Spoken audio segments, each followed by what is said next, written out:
যোৱা 19 তাৰিখৰ পৰা আজিলৈকে অসমৰ সৰ্বস্তৰ মানুহে এটাই বিচাৰিছিল যে অসমীয়া জাতিৰ ভগৱান স্বৰূপ জুবিন গাৰ্গৰ হত্যাৰ বিচাৰ লাগে। আৰু সেই উদ্দেশ্যে আমি সকলোৱে শ্যামকানু মহন্ত, সিদ্ধাৰ্থ শৰ্মাকে প্ৰমুখ্য কৰি সকলোকে এৰেষ্ট কৰি জেল হাজতলৈ প্ৰেৰণ কৰাত আমি বিচাৰিছিলোঁ।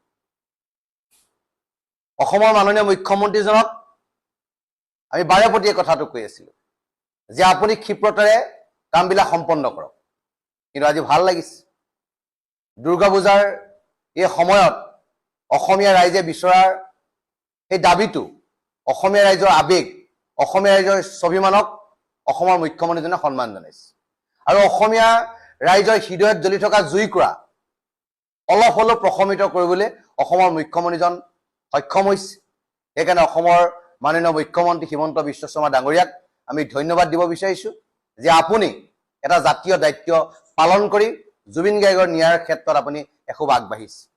কিন্তু আমি জুবিন গাৰ্গৰ এই বিষয়টোৰ ওপৰত আমি অতি তীক্ষ্ণ দৃষ্টি ৰাখিম যে কোনোবা ক্ষণত চৰকাৰী অতিথি হৈ তেখেতে কম দিনৰ ভিতৰতে যাতে জেল হাজতৰ পৰা ওলাব নোৱাৰে আৰু কোনো কাৰণত যাতে তেখেতক ৰাজআতিথ্য প্ৰদান নকৰে, সেই ক্ষেত্ৰত আমি অসমীয়া ৰাইজে চকু ৰাখিম।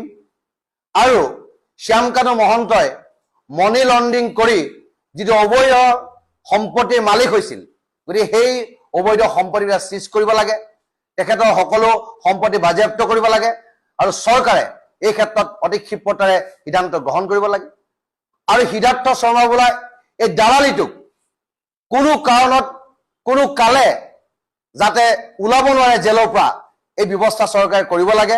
আৰু আমি অসমীয়া ৰাইজে এই ক্ষেত্ৰত আমি তীক্ষ্ণ দৃষ্টি ৰাখিম। আমি পুনৰ কৈছোঁ, মুখ্যমন্ত্ৰীজনে জুবিন গাৰ্গক ন্যায় প্ৰদানৰ কাৰণে যিখিনি কাম কৰিছে তাক আমি ধন্যবাদ জনাইছোঁ, তাক আমি শলাগিছোঁ।